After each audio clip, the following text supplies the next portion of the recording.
Welcome to Biztech's Technology Show, the show where we feature tech companies and their founders talking about their solutions and how they make a difference. Today, we speak to Professor James Trevelyan, the founder and CEO of Close Comfort. Close Comfort is an Australian, Singaporean-based brand that produces an eco-friendly personal cooling devices that are more energy efficient and therefore have a smaller carbon footprint. James, welcome to the show and thanks for coming in. Thank you, Brian. Great to be here.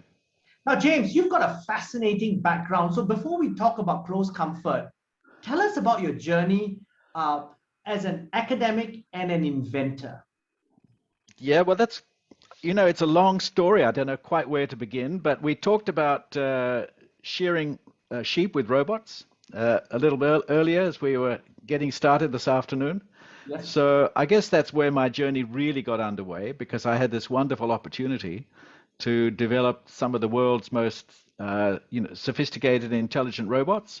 And we really made Americans and Japanese sit up with some alarm that this technology came from down under.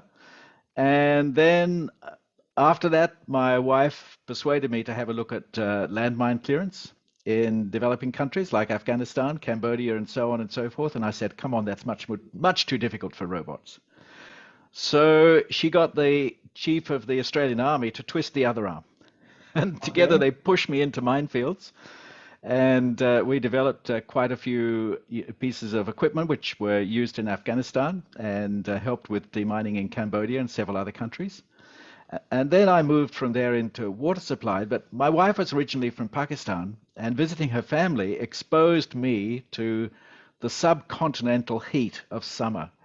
You know, typically 40 to 42 degrees in the bedroom at 2 o'clock in the morning if your air conditioner is not working. And of course, with intermittent electricity, well, you lie in bed at that time of the morning and you just pray for the power to come back on so you can get some sleep again while you listen to the mosquitoes lining up for their flight path to get you.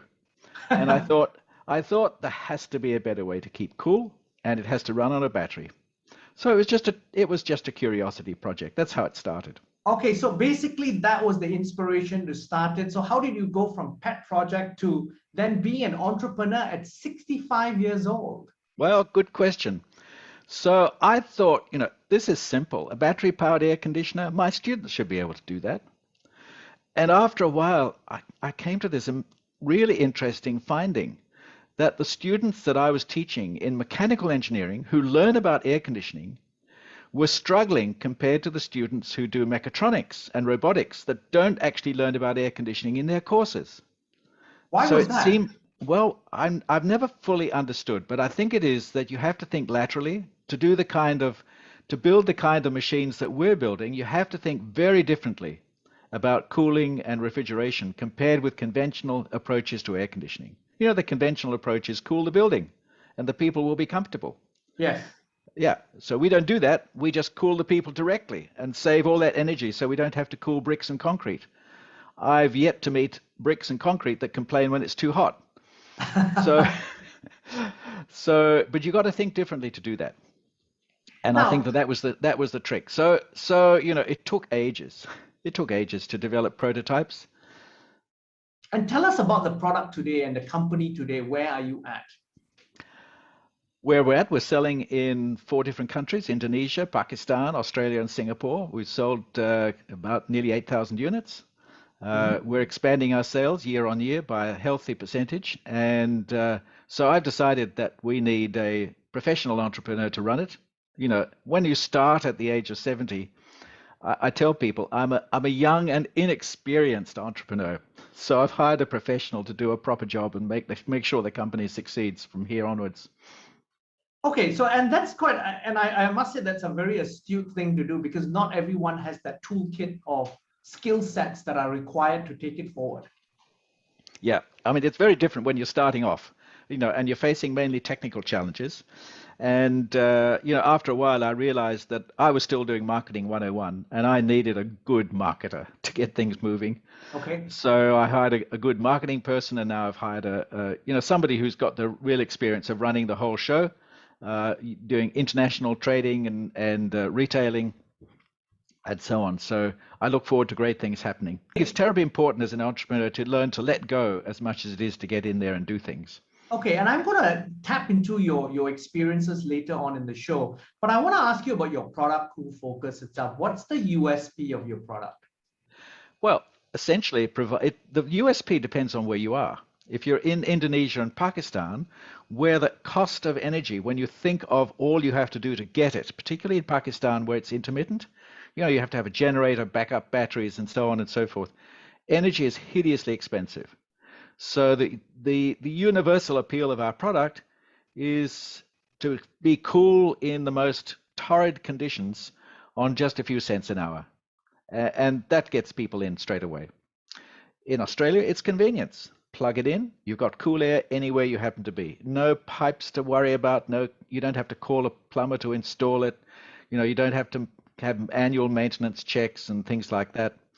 Singapore, it seems that health is a big issue. The fact that you've got ventilation, you're not in an enclosed space. So the risk of infections is much reduced. The sick building syndrome is a real issue. Yes. When you've got building air conditioning systems. But, using our device, the windows are open, fresh air circulating all the time. It's much healthier. Within the air conditioning, are they missing out something in terms of combating climate change? The air conditioning industry does have a big problem, but it is being addressed step by step. So there are two essential issues. The first is that air conditioners use an awful lot of electricity, and the generation of that electricity, particularly in Southeast Asia, requires fossil fuels, and that releases carbon dioxide into the atmosphere. Now, we know that there's a huge amount of effort going into generating energy from renewable and zero emission sources. So eventually that problem will be licked. The other side, of course, is the refrigerant gases themselves. So there was a big political meeting in Rwanda, 2015, and this was developed an extension to the Montreal Treaty, which, of course, you might remember, eliminated refrigerants which harm the ozone layer. That's right. And within that framework, the world managed to get an agreement on refrigerants that cause excessive, emissions that are heating the climate. Now, the unfortunate thing is that by itself is not going to be enough.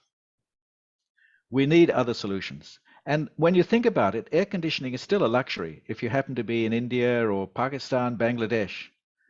And, we know that people there aspire to having air conditioners, just like you might have in Malaysia, we have in Australia. We have to think of more original solutions. And that's where personal air conditioning comes in, because, the impact on the environment is negligible. These are really simple devices. They're cheap. They use very little electricity. They can be run on solar. They can be run on batteries at night. And the refrigerants have no global warming impact at all, because we can use refrigerants which are flammable, natural refrigerants. That's, simple gases like isobutane. And these have a global warming potential roughly the same as CO2 itself. So, and there's tiny, tiny amounts used. So, we look forward to this being a solution which brings air conditioning to the vast majority of the world's population as a necessity, which it will be as the climate heats. Okay, in this war on climate change, and you have briefly touched on some of the points I'm going to ask you about, what do you see are the low-lying quick wins that less wealthy countries in the region can do to help climate change? Well, I think the first has to be to address poverty. That's a much more pressing issue. And so another area of my work is to develop means to distribute safe drinking water economically. One of the biggest issues that's impeding social development in countries like India, Pakistan, Bangladesh is simply the extraordinary high cost of safe drinking water, typically 20 to 30 times as much as it is in a country like Australia. And it's not that there's a water shortage. This is what I realized from my exposure to this real problem in Pakistan, where we've done a lot of work. The problem is the water distribution systems, which rely on old pipe technology and water meters, which worked fine in the 19th century. But they're not up to the task in a country like India or Pakistan, Bangladesh, even many developed countries are struggling with water distribution. And so I'm developing technology. You know, it's amazing. Mobile phones, that's a technology which works everywhere. Yes. It works just as well in Timbuktu as in New York. Yes.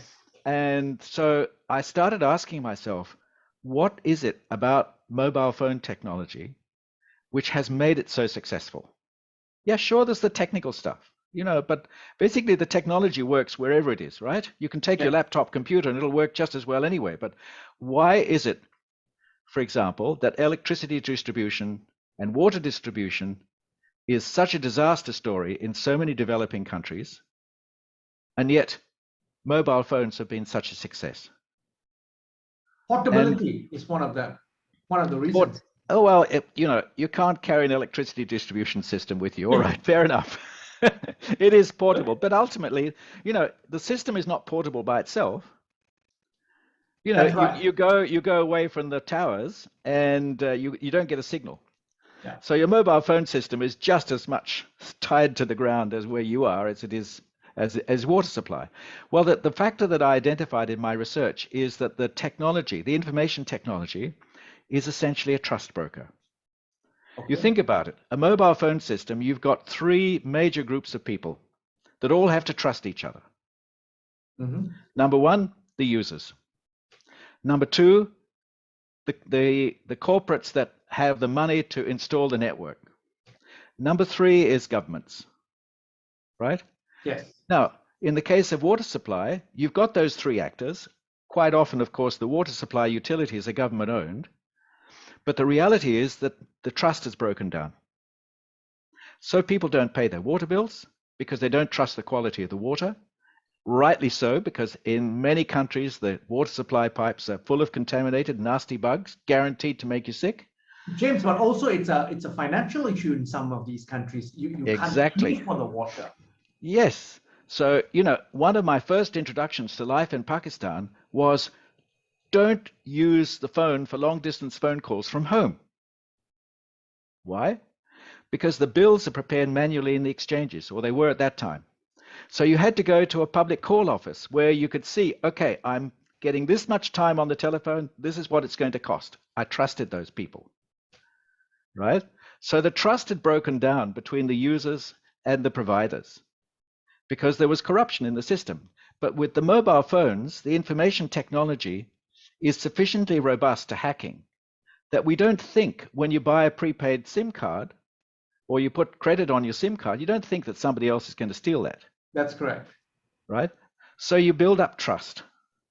And in the case of water supply systems, that trust doesn't exist. So I said to myself, how do we build a water supply system which has the potential to create that trust?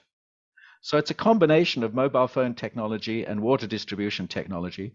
And that's my long-term goal. After I've done with air conditioners, that's what I want to do. Because I really think that, in developing country, which after, India, Pakistan, their climate footprint's not all that great at the moment. We can do things like personal air conditioning to keep the lid on it. We can install lots of solar panels to provide enough energy. So it's a much smaller challenge in many ways. Climate change is essentially, it's a challenge for countries like the US, China, Japan, and so on and so forth. So I see the big wins in developing countries as tackling poverty. Water supply is one, and there's many others. Even the cost of electricity, we can do a lot to fix that, and a lot has to do, I would say, with engineers. Engineering is taken for granted in so many places, but essentially it consists of two critical aspects. The one is the technology, and the technology works the same everywhere. As I said, water doesn't go uphill any easier in Kuala Lumpur than it does in Perth. Yes. But engineering also requires on an amazingly elaborate series of collaborations between the engineers, the people who do the work, with financiers, lawyers, governments, and so on and so forth. All this collaboration is much more difficult in countries like India, Pakistan, Bangladesh. Even in Malaysia, it's more difficult. Even in China, it's difficult. Yes. And that's what raises the cost and impedes development. So a lot of my research has been how do we get around this obstacle? Now, you also wrote a book called The Making of an Expert Engineer. Yes. Tell us about it, and what were your experiences in terms of what prompted you to write it, and what were your experiences, right, going through that process? Well, you remember I was talking about working in Pakistan on the landmines issue. Yes. And we were building equipment, simple tools, and so on and so forth. And I was hiring engineers to do that. And that's what made my hair grow gray with frustration. These were smart young people from good engineering schools, but somehow they couldn't produce the kind of results that I could take for granted in Australia, where I'd employed engineers on robot sheep shearing project and others, right? And I was thinking, these are smart people. They've got the technology. What's not working here? And I really couldn't put my finger on it. So I started doing what was essentially sociological research to understand what these engineers were doing, thinking that when I get to Australia, I could compare what they do with what engineers do all around the world. Only to discover that we didn't really have any detailed information on what engineers do anywhere. It was a real startling discovery. I mean, it took years to come to that conclusion. But it seems like the work that engineers do when they're doing engineering, as opposed to, for example, management or teamwork or whatever, it was a mystery. No one had really bothered to write it down. And so, in order to answer this question, why were my engineers struggling in India and Pakistan? And by the way, it wasn't just my engineers. I realized it was engineers across the subcontinent and in pretty much every developing country, even China, for example. Engineers really struggle to produce good value for their employers, which is why they get paid a lot less. And anybody can tell you that from the theory of marginal product in economics. So it was a puzzle, and it comes down to this business of collaboration, which of course depends on the local social and cultural issues. So the way people collaborate is very different in Malaysia, from Australia, from India, Pakistan, and so on. And yet in engineering schools, engineers are not even taught about collaboration. In fact, they learn to be individualistic in engineering schools. Has that changed today? Not a bit. No, not a bit. So that's why so many young engineers, they come out of engineering school and they wonder what on earth hit them. So that's why I wrote this book, The Making of an Expert Engineer. But it's 600 pages long, and it was intended to do two things. One was to help engineers understand this, and also, of course, to talk about the research which led to it. And so, somebody wrote as a review, said, "There's nothing in this book that couldn't be expressed in 100 pages. Why have you taken 600 pages?"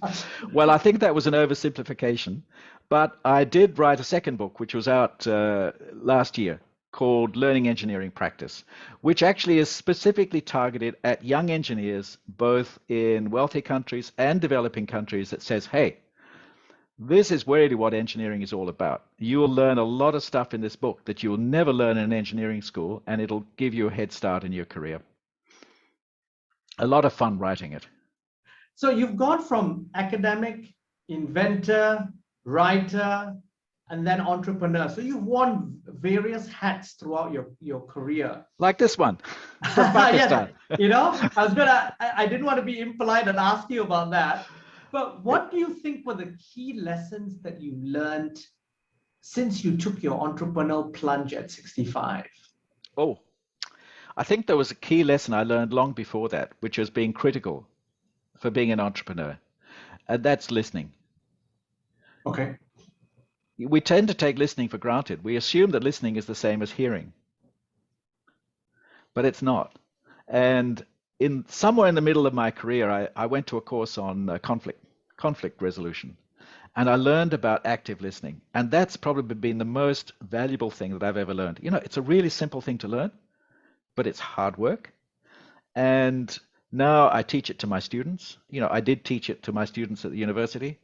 I teach it to the people I work with, and that's probably the single most important thing, because ultimately your customers, which is what makes an entrepreneur successful, is customers who buy the product. If you don't listen to your customers, then you're going to go in the wrong track. That's absolutely correct. Can I ask you, James, in terms of what were the key challenges that you faced? You're an inventor, you're a really smart man, you've done different things, but what was the big challenge from taking that idea to commercializing it? The big challenge was learning marketing, I think. And you see, this product works completely differently to a normal air conditioner. It uses the same technology inside to do the cooling, but the way that you use it is entirely different. So educating our customers, helping our customers understand how to use it effectively and why it's such an advantage over normal traditional air conditioning has been the biggest challenge. So I think for every dollar we spent developing the product, we've probably spent $20 or $30 building up that marketing capacity, education capacity, which is, again, it's all about teaching. We were talking about teaching. Yes.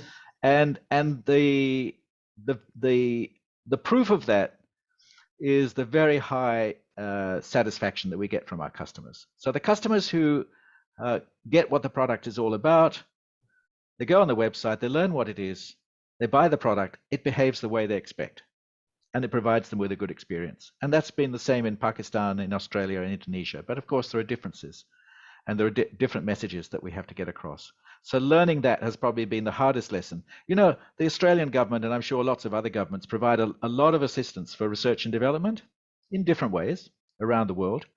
I've been amazed that there's no assistance for marketing. That's the toughest challenge. And the most interesting thing to me is the lack of capacity amongst marketing companies to explain a brand new concept. I think they've become really lazy. All they do these days is promote brands. So they say, you've got to build your brand. Then we know what to do. Once you've built a brand, we can help you. But, how do you get people to explain a new product? Think about it, Brian. How many radically new consumer products have appeared in the last 20 or 30 years? So the iPhone is probably one example. Yeah. All right. There's a few others. But, compared to the 1960s, 70s, 80s, 90s, when completely new ideas were popping out, every few months. And many advertisers were accused in those days of being really good at persuading people they need something which they didn't really need. You might remember that. Yeah. But now they can't do it. All they can do is push brands. And, pushing brands is great. Because look at Haier or Mitsubishi or, all the well-known brands. They've got so many products that it'd be a waste of money to promote them all individually. So, of course, it's simpler just to promote a brand. It's cheaper. Yes. But it's a real struggle if you're introducing something radically new, a new concept for people. And so that, to me, is the biggest challenge that we faced. I knew it was going to be a challenge. I didn't know how much of a challenge it was going to be. And so, James, what's the plan then moving forward for the company?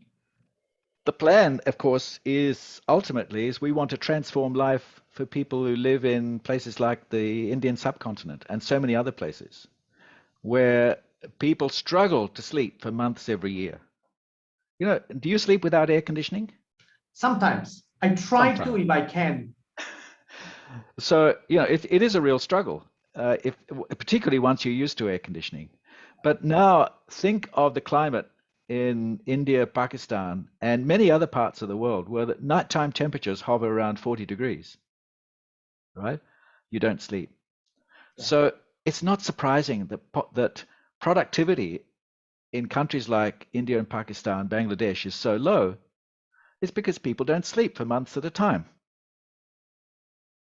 So solve that problem, and the kind of transformation that we've seen in Singapore and Malaysia over the last half century, we can make those transformations appear in India, Pakistan, and Bangladesh as well. And think that what that would do to the world economy. Absolutely. Imagine the prosperity for everybody. And air conditioning is part of that. Lee Kuan Yew points pointed to air conditioning as the key invention which made Singapore possible. The only trouble is, if we use traditional air conditioning like it is now, for the population of India, Pakistan, and Bangladesh, we'll cook the planet in no time. Right? We have to think of different ways to do it, and that's why I think our technology has got such potential. And of course, it's going to transform life in lots of other countries as well. You know, it just makes air conditioning so convenient. You can have a tin shed and be air conditioned because you don't have to worry about insulating it or sealing the drafts out and things like that. So it just removes all the hassles associated with air conditioning. Do you have any final parting words of wisdom that you would like to leave us before we end the conversation? Well, you know, you were talking about inspiring other people to be entrepreneurs. Yes. So I think the first thing I would say is that as you age, you get experience. And you know what the research tells you is that, yes, while it's the in thing for young people to be entrepreneurs or be entrepreneurial and learn about being entrepreneurs, their failure rate is appalling. Yes. Because they don't have experience. Older people have that experience. And one of the things that I learned teaching is that, for example, that memory improves with age. We all think that your mental capacity decreases with age. What a load of rubbish. You know, unless you get a pathology like Alzheimer's, you know, and that's really, really tough for everybody, not only the patient, but also the families. Unless you get a pathology like that, your memory is improving, but there's a penalty that comes with it. Because your memory's getting better, the amount of junk that you accumulate in your head is increasing exponentially. So the time required to find any bit of that junk, you know, one of those memories gets longer. And that's why people think that their memory's failing. I see. That's interesting. Something I didn't know. Any computer scientist will tell you that under those conditions, the retrieval time for optimal storage is going to get longer in proportion to your age. All right. And we don't have optimal storage in our heads, unfortunately. We don't have binary trees and things like that, right? Yes. So, of course, retrieval time is a problem. So, you know, the secret to being an entrepreneur is to hire great people. And I've got wonderful people working with me. And, you know, I've got young people. We've got a really diverse team, people who think in different ways. And so, you know, I think the important thing is have a go. And probably the most inspiring talk that I heard was from a fellow called Paul Polak, who was helping the Stanford D School. And he said, don't even think of innovating unless you can make the lives of at least 1 million people better. Number one. Number two, experience their needs firsthand. And number three, make sure you create businesses for the people who will distribute your products. That's it. That's very interesting. And those are lessons I'm going to keep in mind. Thank you very much for taking your time to be on the show. Thanks, Brian. Been great being with you. I'm Brian Fernandez. We've been speaking to Professor James Trevelyan, the founder and CEO of Close Comfort on Biztech's Technology Show. This video will be on our Facebook and LinkedIn sites, as well as our website, www.biztech.asia. Please like and subscribe to our various platforms. Thanks again for tuning in.